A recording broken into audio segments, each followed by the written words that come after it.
পৃথিবীতে 4টা আসমানি কিতাব সবচাইতে সেরা। এক হচ্ছে তাওরাত, দ্বিতীয়ত জাবুর, তৃতীয়ত ইনজিল, চতুর্থত কোরআন। তাওরাত আল্লাহ নাজিল করেছেন সাইয়েদনা মুসা আলাইহিস সালামের উপর, জাবুর নাজিল করেছেন দাউদ আলাইহিস সালামের উপর, ইনজিল নাজিল করেছেন ঈসা আলাইহিস সালামের উপর, আর বিশ্বনবীর উপর নাজিল করেছেন কোরআন। ঠিক কিনা? এই তাওরাতকে রব্বুল আলামিন স্বয়ং নিজ হাতে লিখে কাঠের ফলকের মধ্যে, তক্তার মধ্যে লিখে সাইয়েদনা মুসা আলাইহিস সালামকে দিয়েছেন। সুবহানাল্লাহ। এটাকে আরবিতে বলে আলওয়াহ। লাউহের প্লুরাল হচ্ছে আলওয়াহ।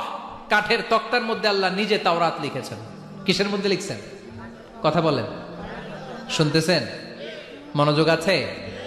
কাঠের তক্তার মধ্যে তাওরাত লিখলেন, লিখে মুসা আলাইহিস সালামকে বললেন, মুসা ফিহি বুরহান, ফিহি হুদা, ফিহি হিদায়া। এই হচ্ছে তাওরাত কিতাব, আমি নিজ হাতে লিখে দিয়েছি। এর মধ্যে হেদায়েত আছে, এর মধ্যে বরকত আছে, এর মধ্যে বুরহান আছে, দলিল আছে। যাও এই কাঠের তক্তার মধ্যে লেখা তাওরাত কিতাবকে নিয়ে যাও, বনি ইসরাইলের কাছে এই তাওরাত কিতাবের দাওয়াত দাও। সাইয়েদনা মুসা আলাইহিস সালাম ছিলেন অনেক শক্তিশালী নবী। উনি ভাবলেন অল্প কয়েকটা তক্তা, কাউকে ডাকার দরকার নাই, আমার ভাই হারুন রে লাগবে না, আমি যথেষ্ট। আমার ভাই হারুন রে কষ্ট করে পাহাড়ের উপরে টেনে আনার দরকার নাই, 3-4টা তক্তা আমি নিজেই নিতে পারবো। নিজেই নিতে পারবো মনে করে সাইয়েদনা মুসা আলাইহিস সালাম আল্লাহর লেখা তক্তার উপরে যে তাওরাতের ফলক, এই ফলক ধরে টান দিয়েছে উঠানোর জন্য। আল্লাহ যেহেতু কিতাব দিয়েছে নিয়ে যায়, কিন্তু কি আজীব তামাশা, তক্তা ধরে কাঁধে তুলবে তো দূরের কথা, নাড়াতেই পারে না। সুবহানাল্লাহ আসতে বলেন, নাড়াতেই পারে না। ওনার এত শক্তি, উনি এক থাপ্পড় মেরে ফেরাউনের বাবুর্চিকে ওই জায়গার মধ্যে দুনিয়া থেকে বিদায় করেছিলেন। এক ধাক্কা মারলে 10 জন 10 হাত দূরে যেয়ে পড়তো। উনি রেগে গেলে ওনার মাথার চুলগুলো টুপি আর পাগড়ি ভেদ করে উপরের দিকে এরকম খাড়া হয়ে দাঁড়িয়ে যেত। স্বয়ং মালাকুল মাউতকে থাপ্পড় মেরে চোখ কানা করে দিয়েছিলেন। এর কারণ মালাকুল মাউত মানুষের সূরাতে আসছিল আর অনুমতি নেয় নাই। ঘরের মধ্যে ঢোকার আগে অনুমতির দরকার আছে না নাই? কি সুন্দর ইসলাম! হোয়াট এ প্রাইভেসি ইন ইসলাম! কত সুন্দর প্রাইভেসি ইসলাম আমাদেরকে শিখিয়েছে। আপনি ঘরে ঢুকবেন, অনুমতি নিয়ে ঢুকবেন। কার কথা? এক সাহাবী বললেন, নবী আমার ঘরে 2 ঘর। কয়টা? 2টা মাত্র রুম। এক রুমে থাকে আমি, আর এক রুমে থাকে আমার আম্মা জান। যেই আম্মা জানের বুকের দুধ খেয়ে আমি 10 মাস পেটের ভেতরে ছিলাম, 2 বছর বুকের দুধ খেয়ে বড় হলাম। আমার আম্মা জান থাকে এক রুমে, আমি থাকি আর এক রুমে। ও নবী, আমার মায়ের রুমে ঢোকার আগেও কি অনুমতি নেওয়া লাগবে নাকি? বিশ্বনবী বললেন, ও সাহাবা, আতুহিব্বু আন তারাহা উরিয়ানা, do you like to see your mother naked? তুমি কি তোমার মাকে নেকেড দেখতে চাও? তুমি কি তোমার মাকে উলঙ্গ দেখতে চাও? সাহাবী বললেন, কাল্লা, কখনোই না। বিশ্বনবী বললেন, ইদান তাস্তাদিন, তোমার মাকে যদি উলঙ্গ দেখতে না চাও তাহলে অবশ্যই অবশ্যই অবশ্যই তোমার মায়ের ঘরে ঢোকার আগে অনুমতি নিয়ে ঢুকবা। সুবহানাল্লাহ। মায়ের ঘরে ঢোকার আগে অনুমতি নিতে হবে। তাহলে ভাইয়ের ঘরে, বোনের ঘরে, ভাবির ঘরে, হ্যাঁ, ঢুকাই যাবে না। ভাবির ঘরে ঢোকা যাবে? কারো ঘরে ঢোকার আগে অনুমতি নিতে হবে। এটাকে বলে প্রাইভেসি। ইসলামী প্রাইভেসিকে গুরুত্ব দেয়। কারণ আপনি হয়তো এমন একটা সময় চলে যাবেন ঘরের ভিতরে, ঘরের ভেতরে আপনার আম্মা ওই সময় হয়তো হালকা পোশাক পরে, সিম্পল কোনো কাপড় পরে শুয়ে আছে, ঠিক কিনা? ওই পোশাকে সে আপনার সামনে আসতে চায় না। আপনি যখন নক করবেন, আপনি যখন সালাম দিবেন, পারমিশন চাইবেন, সে হয়তো ওনাকে ঢেকে চাদর পরে সুন্দর করে জামাটা পরে তারপরে আপনার সামনে আসবে। চিল্লায় বলেন ঠিক কিনা? এজন্য অনুমতি নিয়ে ঢুকা ফরজ। কারো ঘরে যখন যাবেন আগে সালাম দিবেন, 3 বার সালাম দিবেন। 3 বার সালাম দেওয়ার পরে যদি উত্তর না পাওয়া যায় চলে যাবেন। কার কথা? মানতে রাজি আছেন তো? এগুলো মানি না, এই জন্যই ঘরে অশান্তি, ফ্যামিলিতে অশান্তি, চোখের হেফাজত নাই, নজরের হেফাজত নাই। এই নজরের লাগাম যদি টেনে ধরতে পারেন, ফ্যামিলির 50% সমস্যা এমনিই চলে যাবে। চিল্লা এখন ঠিক কিনা? সাইয়েদনা মুসা আলাইহিস সালামের কাছে মালাকুল মাউত, মৃত্যুর ফেরেশতা, মানুষের সূরাতে এসেছিল, অনুমতি নেয় নাই, হুট করে ঘরে ঢুকছে।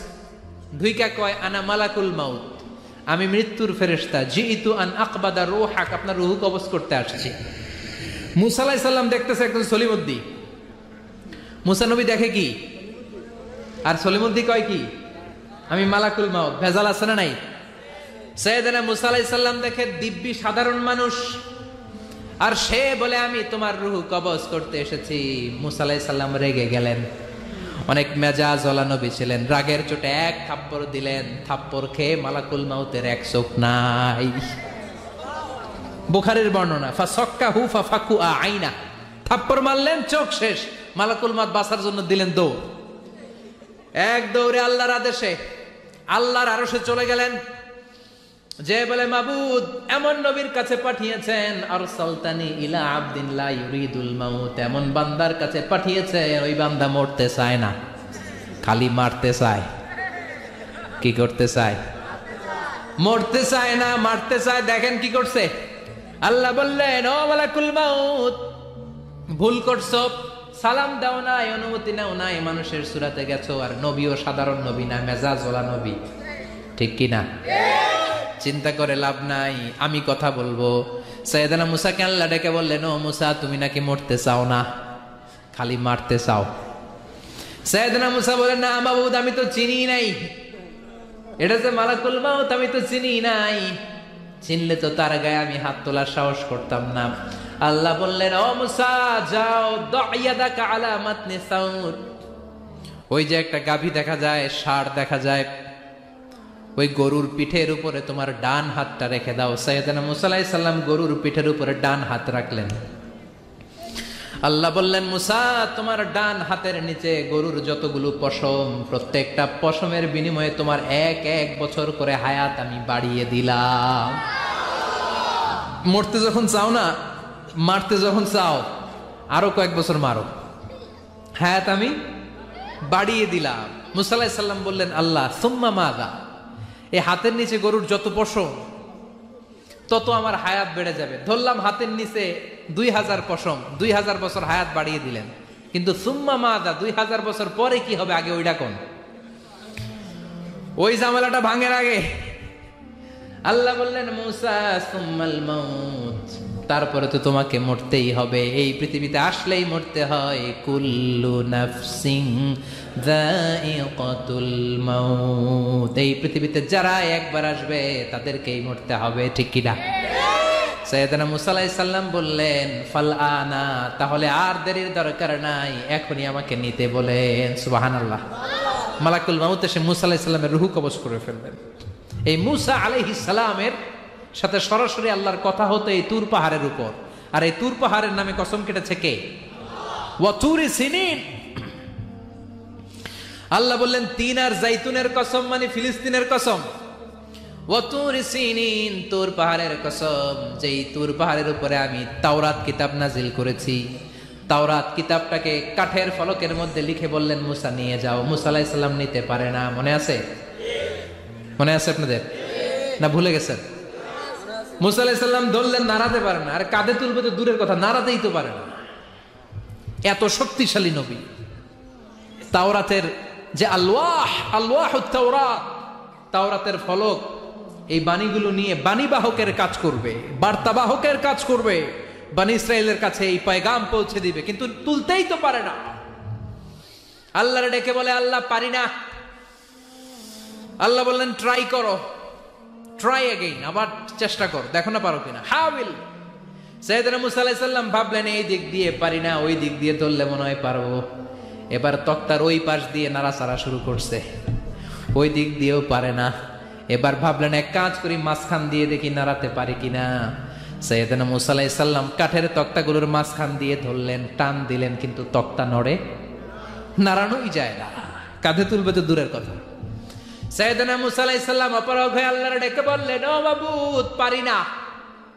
আল্লাহ আসলে চাচ্ছে মুসা যেন বলে পারি না।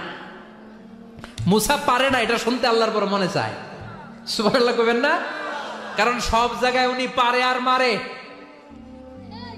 আজকে সাইয়েদনা মুসা আলাইহিস সালামের কণ্ঠে আল্লাহ শুনতে চায়, আল্লাহ আমি অপারগ, আমি পারি না।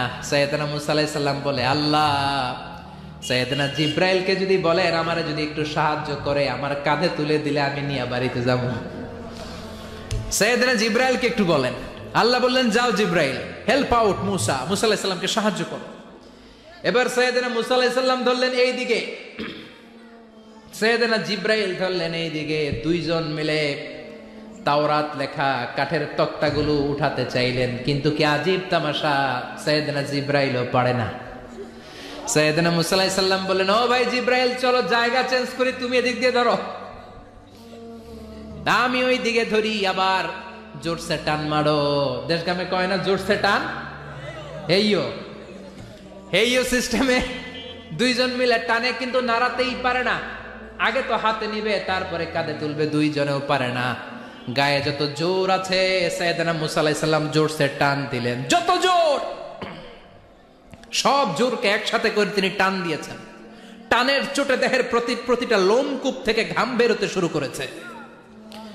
টানের চোটে রক টান খেয়ে যাচ্ছে, কোমরের রক ছিঁড়ে যাওয়ার অবস্থা, কিন্তু কাঠের ফলকগুলো নাড়ানো যায়। সাইয়েদনা মুসা আলাইহিস সালাম বললেন আল্লাহ জিব্রাইলও পারে না, জিব্রাইলের সাথে হাজার হাজার সহকারী ফেরেশতা, তাদেরকে একটু বলেন হেল্প করার জন্য। সুবহানাল্লাহ পড়েন। হাজার হাজার ফেরেশতা তুর পাহাড়ের উপর সবাই মিলে জোরে জোরে টান দেয়, জোরে জোরে টান দেয়, সবাই মিলে চেষ্টা করে। তাওরাত লেখা ফলক এক প্রান্ত থেকে আরেক প্রান্ত কোন জায়গা দিয়ে ধরে 1 ইঞ্চি নাড়াতে পারে না। এই অবস্থা দেখে আল্লাহ বললেন ঘটনা কি? আল্লাহ পারি না। সাইয়েদনা মুসা আলাইহিস সালাম কি বলে? আল্লাহ পারি না। আল্লাহ বললেন মুসা এই ফলকগুলোর এত ওজন নয়, কাঠের এই তক্তাগুলোর এত ওজন নয়, কিন্তু এই কাঠের তক্তার মধ্যে যে বাণীগুলো লেখা হয়েছে বাণীগুলো কার? এটা আমার বাণী, আমার কথা। এই জিনিসটা বোঝানোর জন্য আমি এটার ওজনকে ভারী করে দিয়েছি। এবার জিব্রাইলের সহকারী ফেরেশতা লাগবে না, জিব্রাইলের সহযোগিতা লাগবে না, তোমার গায়ে আমি যেই জোর দিয়েছি টান দিয়ে দেখো সবগুলারে কাঁধে তুলে নিতে পারবা। সাইয়েদনা মুসা আলাইহিস সালাম এবার বিসমিল্লাহ বলে সবগুলো তাওরাত লেখা কাঠের তক্তাগুলো কাঁধে নিয়ে এক দৌড়ে বাড়িতে। আল্লাহু আকবার। যেই পাহাড়ের উপর এই তক্তা টানাটানির ঘটনা ঘটেছে পাহাড়টার নাম, এজন্য আল্লাহ বললেন ওয়াত-তিনি ওয়াজ-যাইতুনি ওয়া তুরি সিনিনা ওয়া হাযাল বালাদিল আমিন। তিন আর যাইতুনের কসম, তুর পাহাড়ের কসম। আবার তুর পাহাড়ের মধ্যে নূরের তাজাল্লি দিয়েছে কে? ফালাম্মা তাজাল্লা রাব্বুহু জাআলাহু দাক্কা।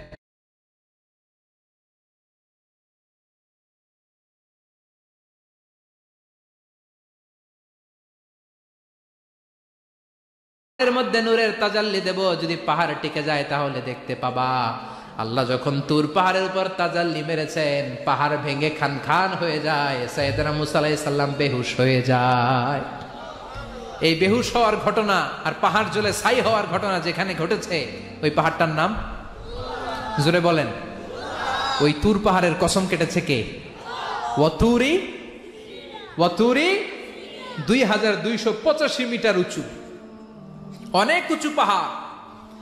আবার ইয়াজুজ মাজুজ যখন পৃথিবীতে আক্রমণ করবে, ইন্না ইয়াজুজ ওয়া মাজুজ মুফসিদুনা ফিল আরদ, তামাম জাহানে ইয়াজুজ মাজুজ যখন আক্রমণ করবে, তামাম পৃথিবীটাকে যখন লন্ডভন্ড করে দিবে, সাইয়েদনা ঈসা আলাইহিস সালাম মুমিন বান্দাদেরকে নিয়ে যেই পাহাড়ের উপর আশ্রয় নেবেন সেটা হলো এই তুর পাহাড়। সুবহানাল্লাহ।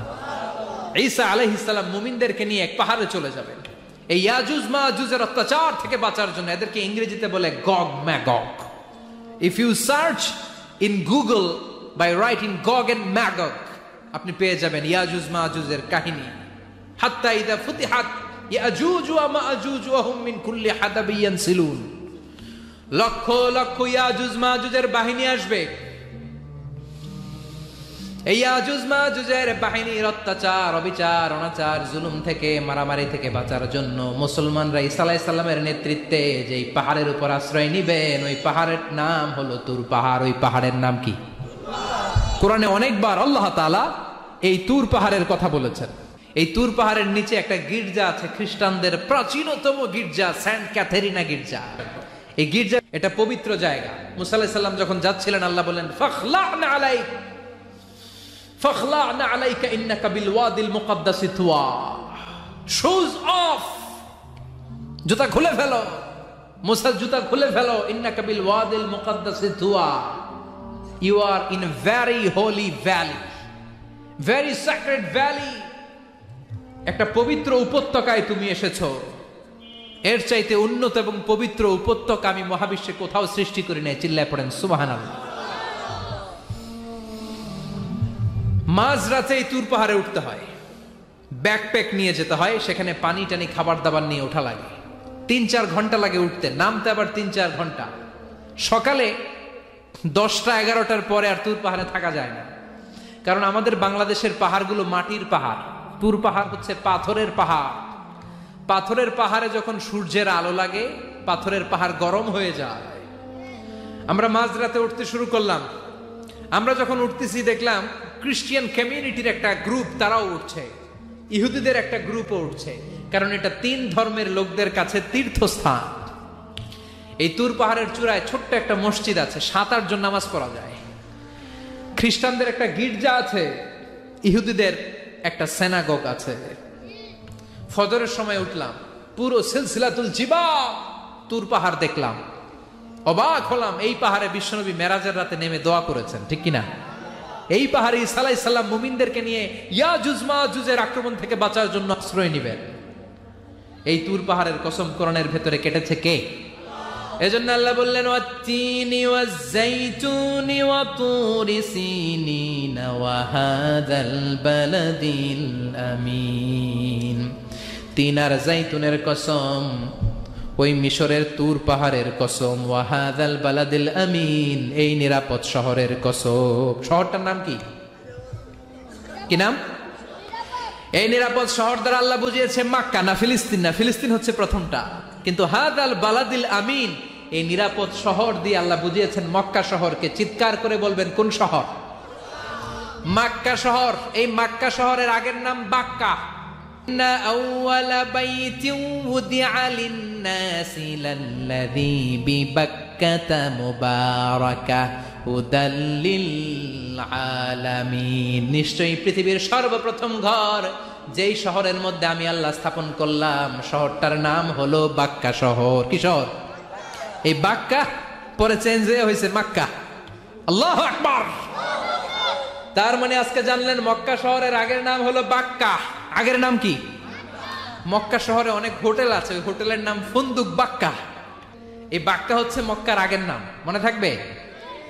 আল্লাহ বললেন হাযাল বালাদিল আমিন, এই নিরাপদ শহরের কসম, এই শহরের চেয়ে নিরাপদ শহর পৃথিবীর মধ্যে।